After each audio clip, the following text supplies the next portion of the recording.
Assalamualaikum warahmatullahi wabarakatuh.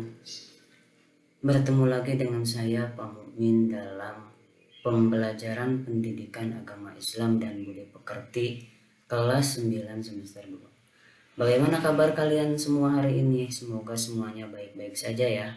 Sebelum pembelajaran kita mulai, mari kita awali dengan basmalah bersama-sama. Bismillahirrahmanirrahim. Pada pembelajaran kali ini kita akan membahas tentang iman kepada qada dan qadar. Sebagaimana kita telah ketahui bersama bahwa iman kepada qada dan qadar merupakan salah satu rukun iman yang keenam. Jadi tidak dikatakan orang yang beriman bila kita tidak mengimani qada dan qadar. Pengertian qada. Yang pertama, menurut bahasa.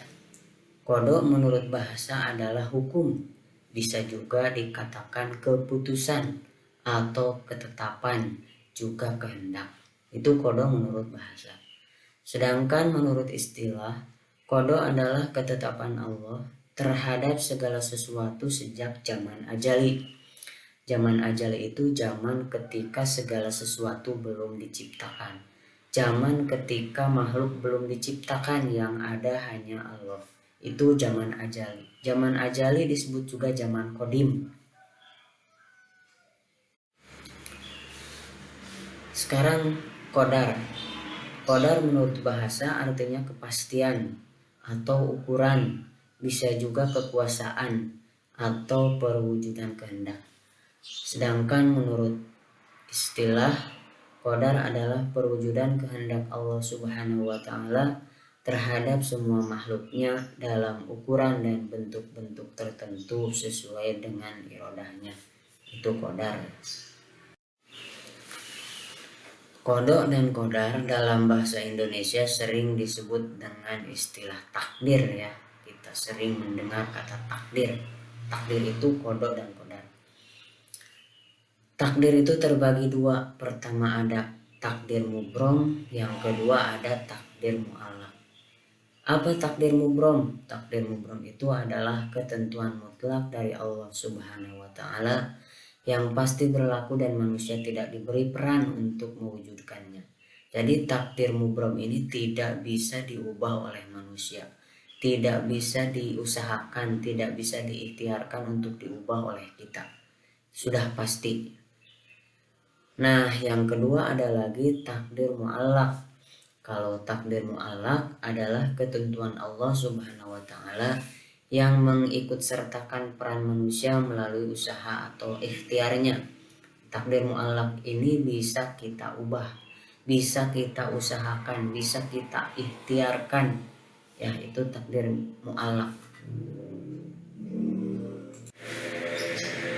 Contoh takdir mubrom, misalnya ajal, jenis kelamin, bentuk bumi bulat, dan datangnya hari kiamat.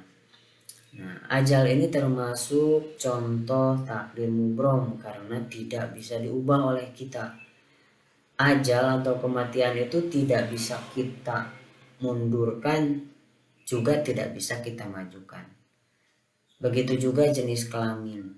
Kalau kita sudah terlahir laki-laki ya laki-laki, kalau sudah terlahir sebagai perempuan ya perempuan sampai meninggal. Adapun di dalam media kita mungkin mendengar atau melihat bahwa ada yang namanya transgender.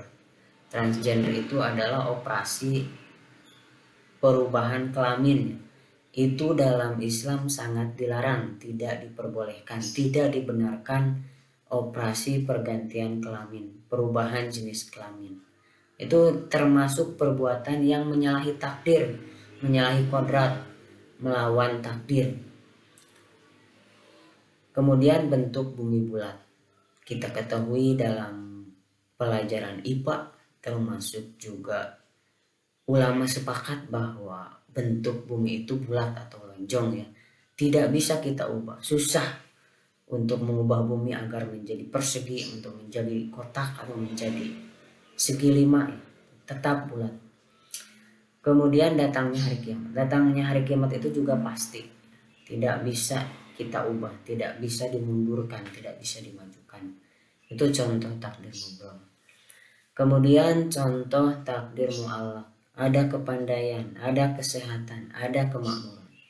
Nah, kepandaian, kecerdasan, kepintaran bisa kita ubah, bisa kita usahakan.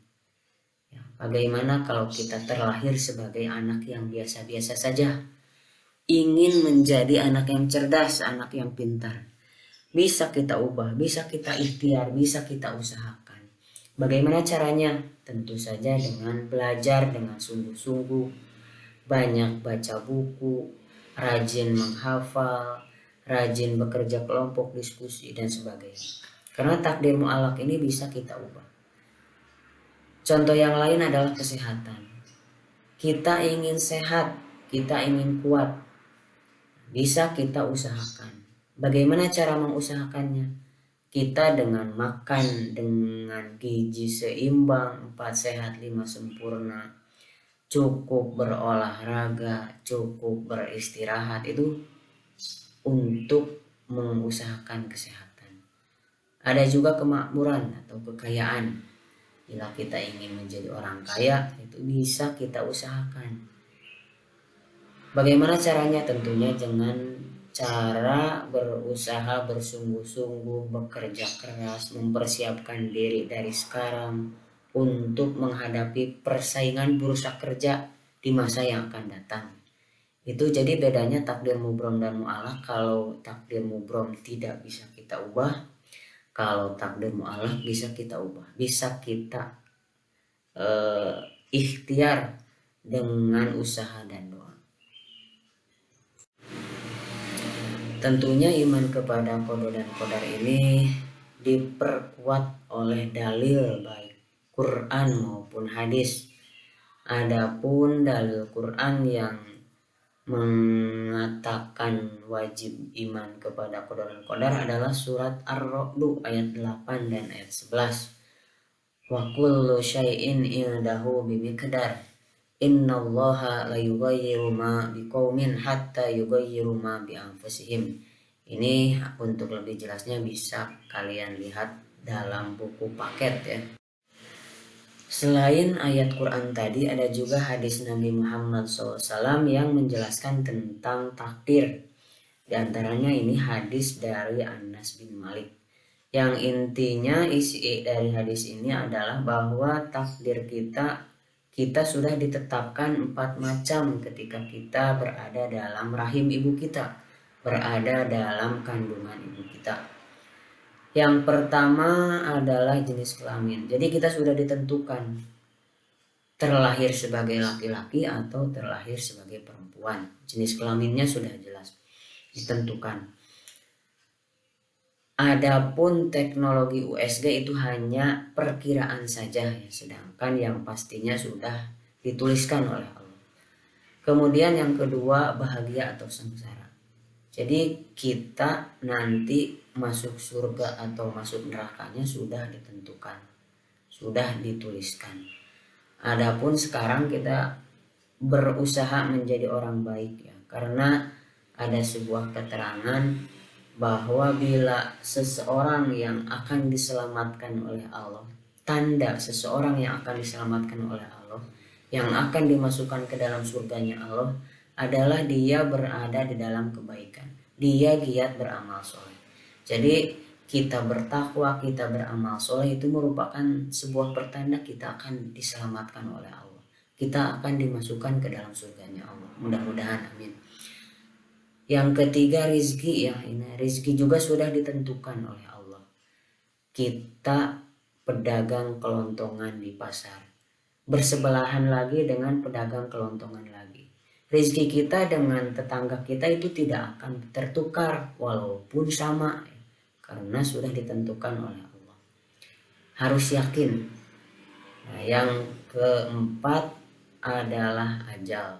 Ajal itu sudah ditentukan oleh Allah, tidak bisa dimundurkan, tidak bisa dimajukan. Di mana kita meninggal, dengan cara apa kita meninggal, usia berapa tahun kita meninggal, itu semuanya sudah ditentukan oleh Allah. Satu hal yang harus kita pahami bersama, bahwa yang namanya qada itu adalah ketetapan Allah di zaman ajali, ketentuan Allah yang tertulis, yang dituliskan di dalam Lauhil Mahfud. Misalnya di Lauhil Mahfud, Bapak sudah tertulis, sudah dicatat akan menjadi guru di SMP Negeri 2 Padaherang. Nah, sekarang terbukti, itu namanya qadar. Jadi kejadian hari ini namanya qadar. Bapak terbukti mengajar kalian di SMP Negeri 2 Padaherang. Segala sesuatu yang akan terjadi kepada semua makhluk, Allah sudah tercatat, sudah tertulis, sudah ditentukan oleh Allah, dituliskan dalam Lauhil Mahfud.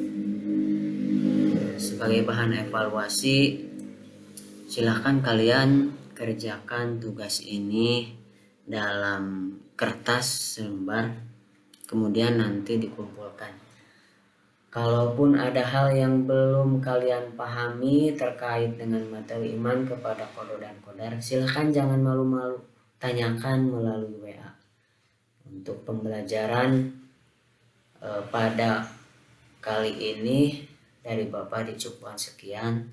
Terima kasih atas kesediaan kalian menonton video ini. Semoga kita semua ada dalam keadaan sehat walafiat. Wassalamualaikum warahmatullahi wabarakatuh.